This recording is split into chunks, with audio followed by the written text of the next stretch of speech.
Two voices, one room, and a moment that would reverberate far, far beyond the walls it started in. For everyone who's ever asked themselves what really shapes power and at what cost, this one's for you. Press play to get inside. Inside a room where order was intended, two voices collided, not arguing over noise, but over what America should be. One spoke with precision, the other with passion. But when the stakes are this high, is conviction enough? If it falters under pressure? What happens when ideals meet a strategist who never blinks and the world is watching? This is not just a story about politics. It's about power, perception, and the quiet personal cost of being seen as wrong before you've had the chance to be understood. Let's enter a moment that altered two lives and perhaps the rules of the game itself. He wore the smug smile of one who knew that the power was in his control. He leaned forward, placing his palms flat on the podium, his voice now cold and cutting. "A lawyer, sure," he said, stretching out the word as if it were something funny. But Representative Crockett, being a public defender, is one thing. Shaping national security policy? That's an entirely different battlefield. Are you really certain your experience has readied you for the kind of threats the FBI faces every single day?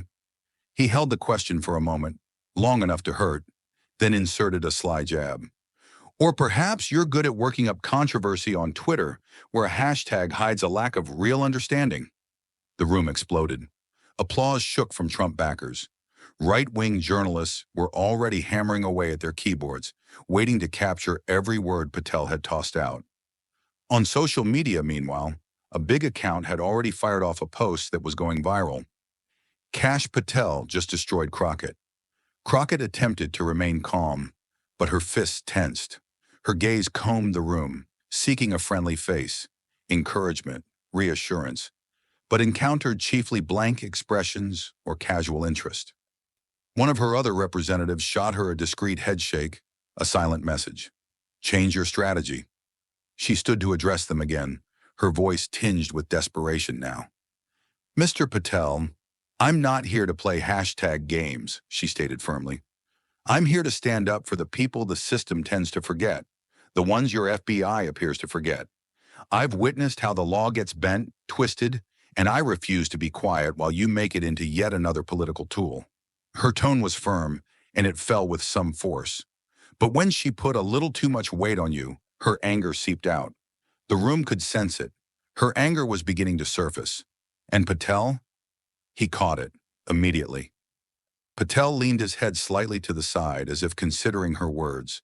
Then in a voice that remained even but cut like a knife, he spoke. "Emotion, Representative Crockett, is one that tends to mislead us. We're not here to exchange warm and fuzzy tales.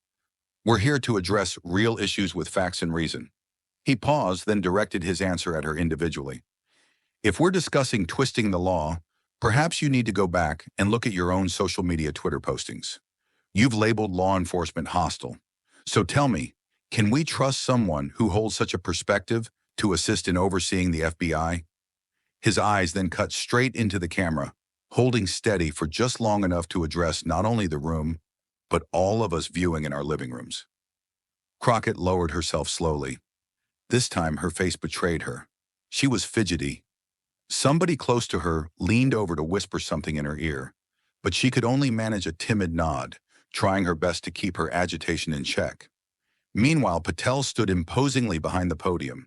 He nonchalantly flicked away a piece of lint, or perhaps only imaginary dust, from his suit sleeve, as if he had just finished a brief sparring session. And then, with impeccable timing, he cleared his throat. It was a small noise, but intentional, and it immediately drew the room's attention back to him. "Representative Crockett," he said suavely, his friendly-sounding tone carrying a thin strand of condescension beneath the surface. "Since you are posing as an advocate of justice, let's see how your knowledge of the law measures up." Then the curveball. "Can you expound on the relevance of the Supreme Court's decision in Youngstown, Sheet and Tube v. Sawyer, particularly as it pertains to executive power and national security today?" It struck like a lightning bolt. The question wasn't merely difficult. It was intended to test even the most seasoned legal brains. The Youngstown case, which was a landmark 1952 decision, was the pillar of constitutional law. Not a matter to be winged. It was the ultimate trap, complicated enough to mislead, yet particular enough to require a precise response. Crockett narrowed her eyes, her thinking suddenly a blur of racing, grasping for the buried facts deep in her legal education. She rose slowly, steadying herself by bracing both hands on the table. Her posture strived for confidence, but the uncertainty in the movement told otherwise. "Mr. Patel," she started, her words calculated and deliberate. "The case of Youngstown addressed the boundaries of presidential authority. That is, when President Truman attempted to seize control of the steel mills during the Korean War, the Supreme Court held that he had exceeded his powers because what he did lacked backing from Congress or the Constitution. It was a technically correct answer, but it didn't even come close to the surface of such a multifaceted case. There were a few nodding and respect nods in the audience, but some of the MAGA crowd traded knowing glances. They could smell an opportunity. And Patel? He didn't hesitate. His face softened into one of mock curiosity, as if he were patiently indulging a neophyte. "Not bad, Representative," he said with a slight tilt of his head, the way a teacher might when a student gave half the answer. "But you've only skimmed the surface." Then came the follow-up blow. Youngstown provided us with a three-pronged framework for examining executive power. Justice Jackson's concurrence, in fact. Now tell me how that framework relates to the FBI's present counterterrorism efforts. Or is that a point that's, maybe, beyond our grasp? His voice was courteous, even friendly, but the sentences were cutting, the kind that lacerated the skin with a smile. There was laughter in the room. It was a masterful move. His question didn't simply demand knowledge of the law. It demanded that she create a bridge between a landmark court decision and today's complex policy environment, a leap that would be difficult even for veteran legal scholars. Crockett's mouth flew open, then clamped shut again. The silence was oppressive, like a silent reprimand. She looked at her notes briefly, but the cameras recorded it, and that brief motion said everything. "Well," she started, her tone decidedly less firm, "the system, it's all about checks and balances, preventing the executive branch from going too far. For the FBI, that would be that their activities must be under congressional oversight." It wasn't incorrect, but it wasn't sufficient. Her response was evasive, uncertain, and it failed to even approximate the direct challenge that Patel had made. A murmur ran quietly through the room. A MAGA fan shook his head and leaned over to whisper something to the man sitting beside him. Patel homed in like a bird of prey, his eyes fixed on her, unwavering. "Checks and balances," he repeated, his tone dripping with thinly disguised sarcasm. "Fine slogan, but alas, not a solution." He shifted ever so slightly, as though imparting a brief lesson to the room. "Let me make this clear, Representative. The Youngstown model identifies three clear zones of executive authority. Zone 1, when the president does something with the approval of Congress, is the most powerful. Zone 2, the infamous twilight zone, requires a compelling justification because Congress has not clearly spoken. And Zone 3, when the president does something contrary to congressional will, that's when their authority is lowest." Then he gave the finishing blow. "So now can you tell me how that framework translates to our counterterrorism efforts? Or do we just take your legal acumen to the phrase level?" The room erupted with applause. Social media flared again. Patel School's Crockett was trending almost immediately. Crockett pounded the table with her fists. Her serene demeanor was starting to fracture under stress. Nevertheless, she straightened up, as if sheer will could flip the situation. "Mr. Patel," she replied, her voice louder now, with a hint of defiance and anger. "I'm not here to play legal trivia games. I'm here to ensure the FBI truly serves the people, not just protect the powerful. Youngstown was about defending democracy, and that's what I struggle for every day." Her voice was passionate, but she never responded to the question outright. It fell short. A handful of progressive allies made lip service applause, but the rest of the room remained silent, eyes fixed on Patel, anticipating whatever he was going to do next. And he didn't let them down. "Democracy," Patel uttered again, rolling it out slowly, like a chess master, relishing the moment before announcing checkmate. "A worthy aim, Representative," he replied suavely. "But worthy aims don't direct the FBI. Understanding does. Strategy does. And to be frank, your failure to articulate a fundamental concept of law creates genuine doubts about your fitness to serve on this committee." And then, addressing the camera directly, he spoke to the millions of viewers at home. "The American people are owed leaders who comprehend the nuance of the law, not simply those who wave the flag of justice when it's politically convenient." The room broke out again. MAGA fans leapt to their feet, yelling and applauding as if they'd just seen a touchdown. On Twitter, a reporter reported live, "Patel just buried Crockett with one question. Game over." Crockett sat down slowly, her fists clenched tight to prevent her shaking hands. A few of her supporters exchanged anxious glances around her. One stretched forward, trying to whisper something urgently, but the movement seemed insignificant, a solitary umbrella during a deluge. The energy in the room had obviously shifted. Inside, Crockett's mind was racing. She had walked into the hearing prepared to battle. But Patel's strategy was nothing she had anticipated. He was not merely sparring with her, he was taking her apart, at the hands of a crowd that appeared salivating in anticipation. The cameras moved in, capturing the fissures developing in her facade, as online comments ridiculed her desperation in real time. Crockett thought that she could stand up to Patel, but Patel? He exuded command. Each gesture seemed rehearsed. He tightened his tie, a fraction, really, but the minor action was presented as a quiet assertion of triumph. And then, with bland assertiveness, he swept his eyes across the room like a conductor scanning his ensemble. He was already considering a few steps ahead. He'd bled her dry through his revelations of gaps in her knowledge of the law. And now he was going to dig deeper, to test her character, her background, even her right to be sitting in the room at all. The crowd sensed it brewing. They leaned forward, the air charged with tension, anticipating his next blow. A conservative staffer leaned over to a companion and whispered, "She's finished. Kash owns this room." As the cheering died down, Patel faced Crockett again. His smile had turned cold, now blade, not warmth. "Representative," he said, his voice deep but weighted with sinister quiet, "let's transition to a topic that's more your speed. Perhaps you can enlighten us about your law career. To be specific, the cases you elected to defend." The words hung there like bait. Crockett's gut fell.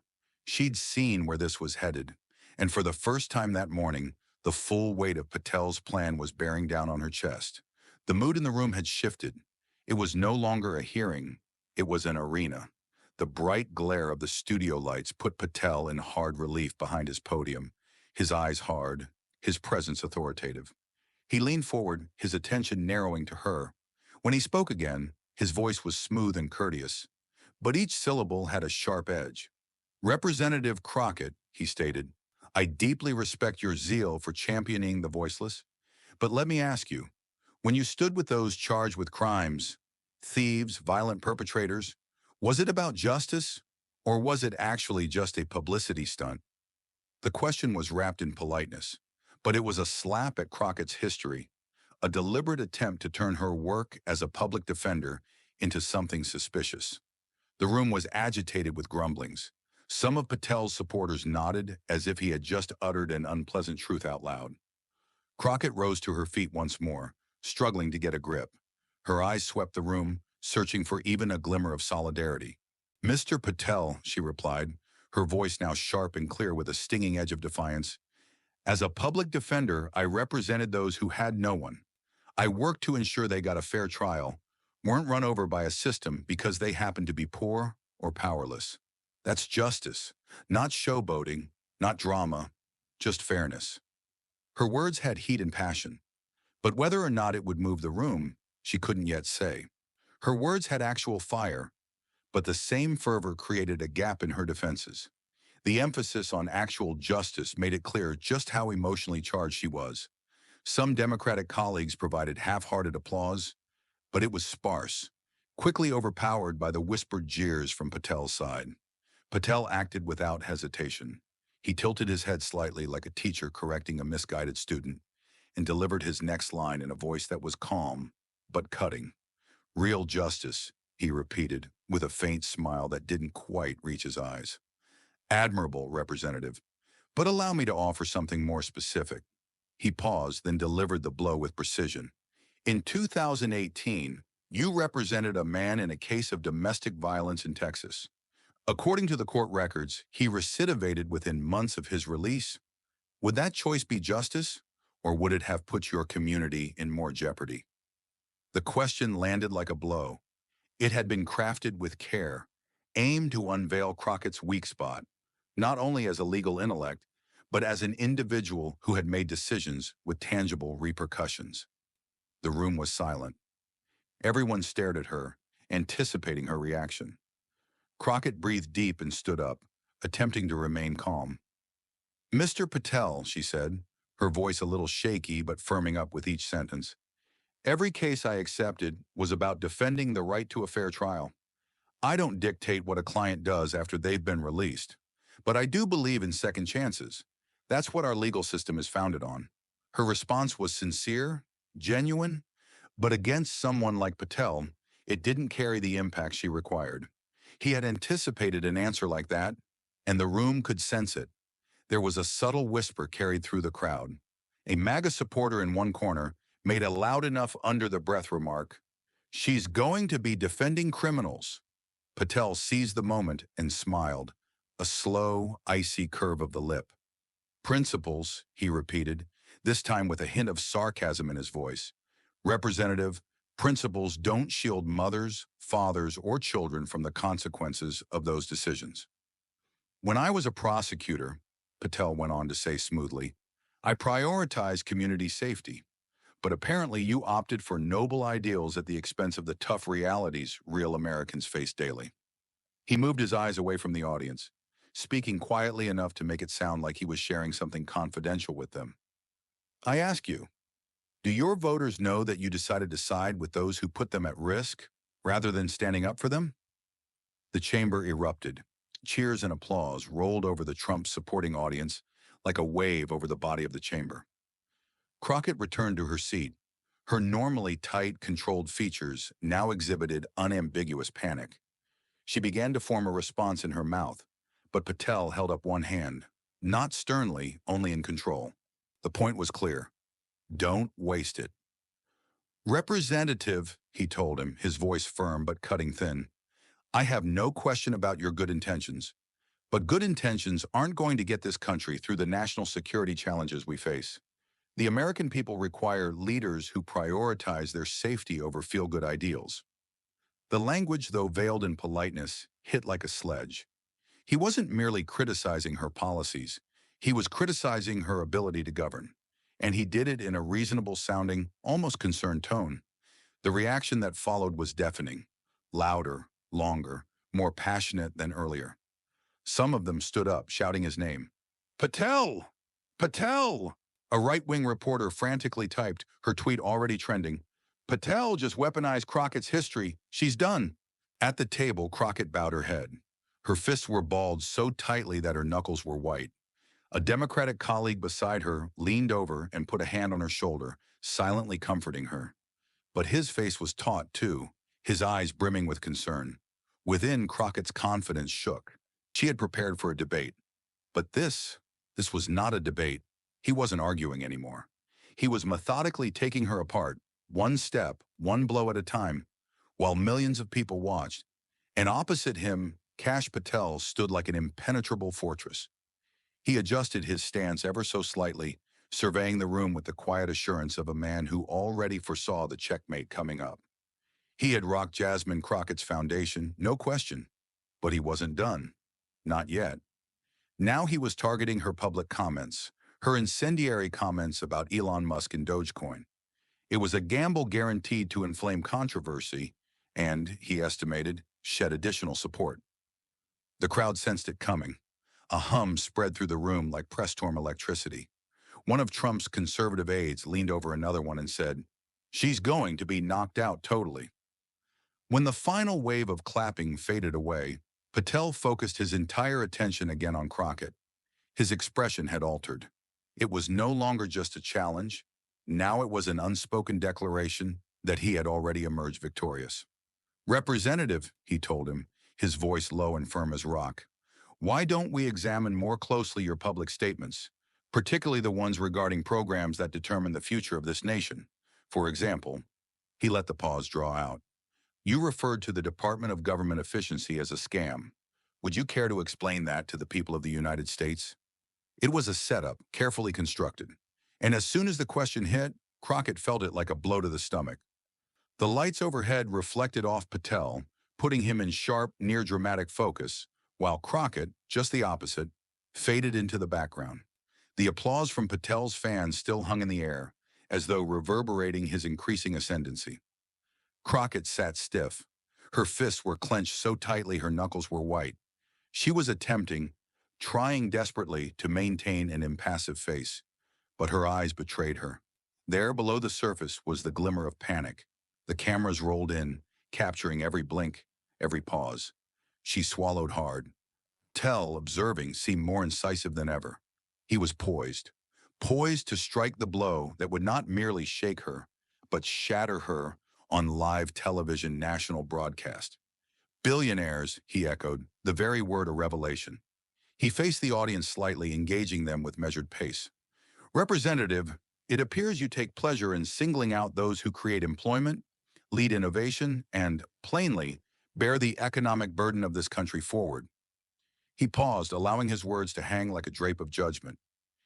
"Elon Musk," he went on, "has invested in American infrastructure, reinvigorated the space industry, and put tens of thousands of Americans on the job. And yet, you call him a symbol of corruption? A scam artist?" He turned to Crockett, eyes narrowed. "Is success now your enemy?" The room shook with responses. Applause, boos, blinks of cell phones taking in every detail. Crockett held firm, but her silence at that instant was heartbreaking. She longed to retort, to argue, to remind the world why she had spoken as she did. But Patel had constructed his case so carefully that anything she said now seemed apt to sound like a justification. "Let me ask you this," Patel said, taking a slight step forward, as if pinching in. "If someone starts a business, employs thousands, pays taxes, makes rockets and electric cars, and yes, gets rich doing it, is that exploitation, or is that the American dream?" The audience erupted. MAGA fans leapt to their feet, shouting, "Musk!" and just cheering the takedown. Even some of the impartial spectators nodded cautiously, as if swept up in the gravity of Patel's conviction. Crockett's jaw clenched. Her gaze moved around the room, taking in a great deal more red than blue. She had battled worse before, but this wasn't merely a challenge to her politics. This was an attack on her legitimacy, her values, her very core. "Let me be clear," Patel said, voice lower now, intimate, almost tender. "We require justice. We require oversight. But we require leadership that glorifies innovation, not demonizes it. That inspires success, not embarrasses it. That creates bridges, not incinerates them in a viral tweet." He retreated, allowing the silence to fill the room again. Crockett's fingers were clenched at her side, her breathing ragged. The assault was not yet done, but this section of the crowd, this moment, already was his, and he knew it. Crockett froze, her breathing shallow, her heart a slow drumbeat of fear under her blazer. Already the term living meme was trending. Her people were aware. She was aware. And worst of all, so was Patel. He stepped back deliberately, the image of restraint, his hands folded loosely in front of him as if to imply, "I didn't kill her. She killed herself." His calm and nearly remorseful face was the image of a man who had triumphed utterly and had no need to gloat, because the silence, the tabloids, and the laughter would do that for him. Crockett clutched the lip of the table in front of her. She needed to answer, needed to reclaim even a small piece of ground.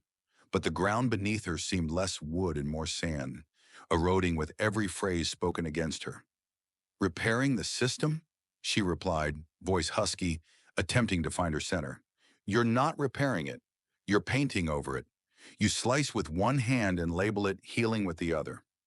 What you're doing, what Doge and individuals like Musk are doing, is selling efficiency at the expense of humanity."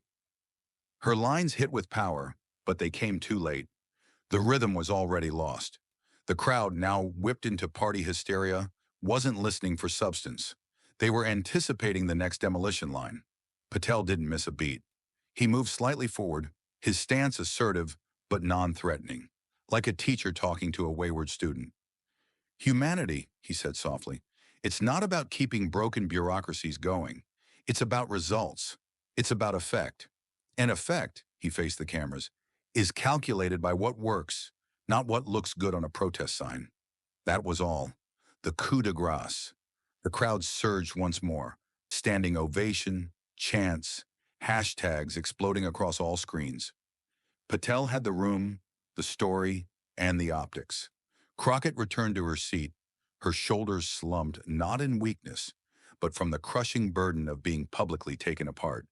Her aides rushed frantically behind her, texting responses, composing damage control, already working out how to spin the inevitable media firestorm. But at that instant, Jasmine Crockett stood alone. No podium, no comeback, no air left in the room.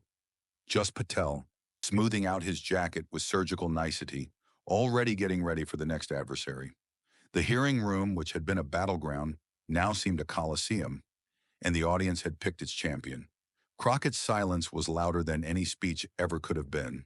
Her shoulders, once squared against defiance, slumped under the glare of the cameras. Even her breaths were cautious now, as if not wanting to shatter the fragile membrane of composure she had left behind. The moderators, sensing the shift, glanced at each other uneasily. One cleared their throat. "Let's move to the next line of questioning," they said softly, an effort to return order to a room overtaken by spectacle. But Patel wasn't finished. "Actually," he said, stepping forward once more, his voice smooth, "before we move on, I'd like to leave this chamber with a final reminder." He slowly turned, not to the committee but to the cameras, to the live millions, to the voters constructing narratives in coffee shops and on couches across America. This is not a courtroom. It's not Twitter. It's not about who yells the loudest or throws the best soundbite. It's about who shows up prepared to lead, who understands the law, and who prioritizes the American people above personal branding. That's what I've done here today. Not for a party, not for applause, but because the stakes are real. There was silence that ensued, not because the room lacked any noise, but because the crowd listened to every sentence, even those who didn't agree. He nodded once and then turned away from the cameras. Crockett glared at the grain of the desk in front of her, the words ringing in her mind like a drumbeat. Not a courtroom, not Twitter. He had invoked her world, her own platforms, her own slogans, against her. The hearing went on, but she was no longer a part of it. Her aides huddled nervously behind her, already drafting statements for the press. Spin, salvage, reframe. But some losses could not be repackaged. Throughout the internet, clips went viral. TikToks, Reels, headlines. Patel gives political clinic. Crockett immerses in legal crossfire. David meets Goliath. But Goliath had receipts this time. And Patel, backing away, quiet and unruffled, hands clasped together on the tabletop in front of him. He didn't need to say another word. He'd already done the writing. "Let me make one thing clear," Patel stated, voice now stern, as if etched into rock. "This isn't about politics. This is about keeping our kids safe, securing our borders, and enforcing the rule of law without apology or reticence." The audience erupted once more, this time more like a coronation and less like applause. Reporters clacked away on their keyboards. Social media feeds went crazy. Cable news anchors prepared their teleprompter scripts.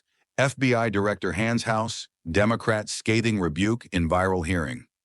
Crockett sat frozen. Her staff attempted to pass her a note, but she didn't budge.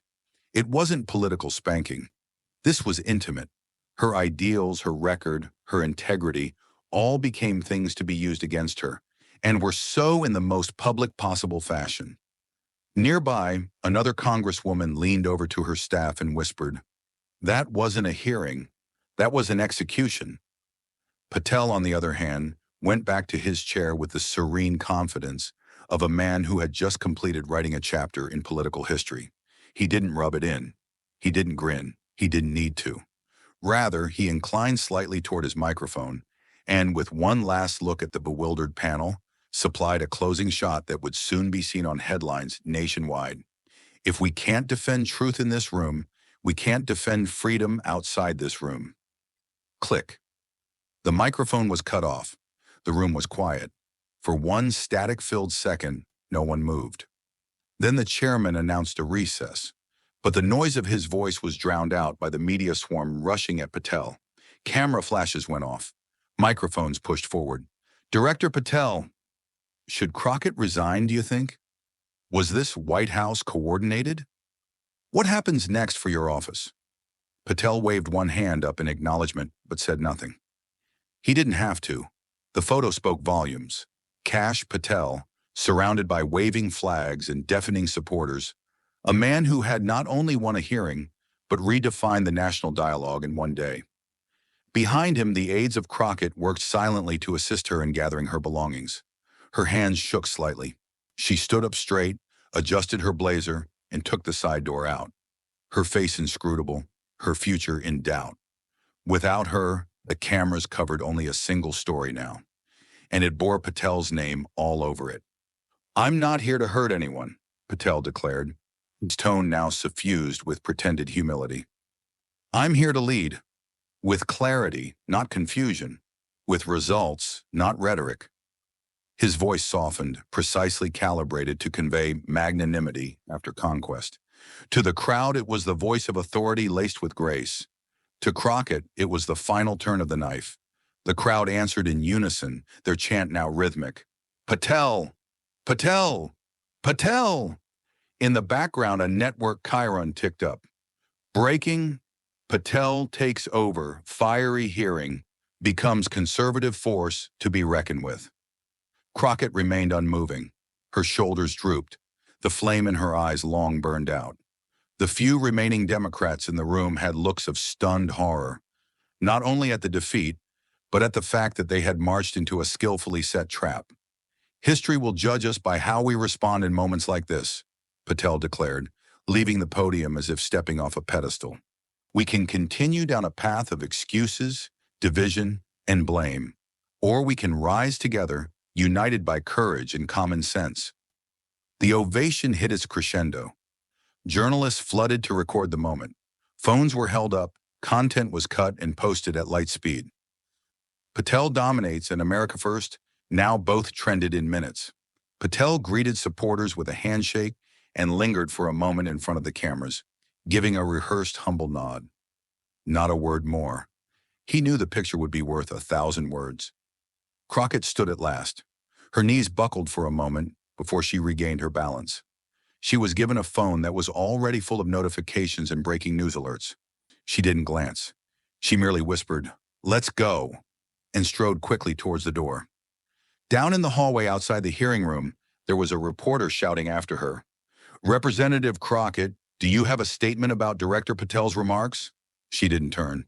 Her silence was more deafening than anything she might have spoken. Patel stayed inside, triumphant, measured, victorious. He hadn't merely lived through the hearing, he had orchestrated it, and by doing so, he didn't merely beat a competitor, he redesigned the battlefield. She believed she could compete with Kash. The words scrolled across Crockett's locked screen like a taunt she could not stifle. Each buzz from her phone a thwack. References in the hundreds. Her name trending, but not ever the way she had hoped. Crockett sat back in her chair, her office lights dimming as if attempting to temper the harshness of the reality crushing down upon her. The quiet was excruciating. The scene from the hearing played in her mind like a sadistic tape. The laughter, chants, saying "lady" rather than "sir," and how Patel had hesitated, relished the moment, and then destroyed her dignity. Behind her door, her aides hung around in nervous silence. Nobody knew what to say. One aide was already drafting a damage control memo, but that seemed like patching a broken dam with a Band-Aid. One tear ran down Crockett's cheek before she swiped it away in anger. Not because she was sad, because she was angry. Angry at herself for stepping into the lion's den with less than respect for the predator. Angry at Patel for making a mockery of public service. and angry at a system where Showtime cruelty gained points while conviction was scorned. Meanwhile, across town, Patel entered a private suite inside a conservative media headquarters. Cameras were ready. The backdrop behind him read, America First Network, exclusive. A producer clipped a mic to his lapel. "You're live in 60 seconds, Mr. Patel," someone said. He nodded, calm, in control, already mentally preparing for his next performance. Not as a debater, but as a leader with momentum, the kind people start whispering about as presidential material. Back in Crockett's office, her phone buzzed again. A message from a fellow progressive. "We're with you. Don't let this be the end." She stared at it for a long time, then slowly typed back one word. "Thanks." She didn't believe it, yet. But somewhere underneath the shame, a new flame smoldered. Not bright, not powerful, but living. And in politics, even embers can be fuel. Crockett gazed at the tweet for a long time. "Jasmine, you're our voice. Don't quit." The words sliced through the din like a lifeline in an ocean of mockery. She didn't know if it was sufficient, but it was something. Spark amidst the ruins. She shut the app and placed the phone on the table, her hands still shaking slightly due to the adrenaline that still coursed through her. The coffee her colleague had brought remained untouched, still warm. She grasped her fingers around the cup, deriving a small sense of centering from its warmth. Her ally remained silent for a few moments across from her before speaking up again. "You're not finished, Jasmine. You just got attacked. That doesn't make you finished. It makes it time to evolve." Crockett nodded deliberately. Evolve. The word rang in her head. She wasn't foolish. Patel had given a master class in political warfare. But she wasn't finished. Not yet. Elsewhere, Patel stood in a Fox News green room, jacket removed, sleeves rolled, chatting with producers as if he were an old friend. He was booked in primetime. Hannity, then Tucker's nightly online broadcast. The headlines were already shifting in his favor. Patel emerges as GOP's secret weapon. Kash outmaneuvers Crockett. The future of MAGA rises. Trump campaign aides were already distributing internal memos, labeling Patel a potential VP shortlister. The post-hearing interviews had become coronations. Every conservative outlet played his performance as the second coming of Reagan's "I am paying for this microphone" moment. But amidst the joy, Patel's face never changed. Calm, focused, strategic. He wasn't content with one victory. This was just the first play. Crockett had been a stepping stone. But in her dark office, Crockett finally raised the coffee to her lips. It steadied her just enough to get out of her chair. Her people out in the hall stood up automatically when she flung the door open. "Plan the press conference," she whispered. "Tomorrow morning. I'll address it." "Are you certain?" one aide asked with kindness. Crockett nodded. "I'm not in hiding. He can dictate the headlines, but I still have something to say." And even if that voice shook tomorrow, it would be hers. Cable news channels bellowed with pundits analyzing every aspect. On MSNBC, a commentator averred, "This was greater than a hearing. It was a deliberate takedown." However, on Fox, hosts bellowed Patel as the man who brought clarity to chaos. The topic "Number Crockett Down" trended for the second consecutive night as number cash dominance boomed on Truth Social. But beneath the din, deeper currents started moving. At a quiet DC think tank, a progressive strategist clicked off the television. "We've underestimated him," she muttered. "Patel isn't just playing to win a debate. He's building a brand, a doctrine." She scribbled a note on a yellow legal pad. "Prepare candidates for asymmetric warfare. No more improv. No more underestimating the enemy." Meanwhile, in her office, Jasmine Crockett remained late with a smaller group of faithful staff. The lights had faded throughout the building, but her desk lamp glowed.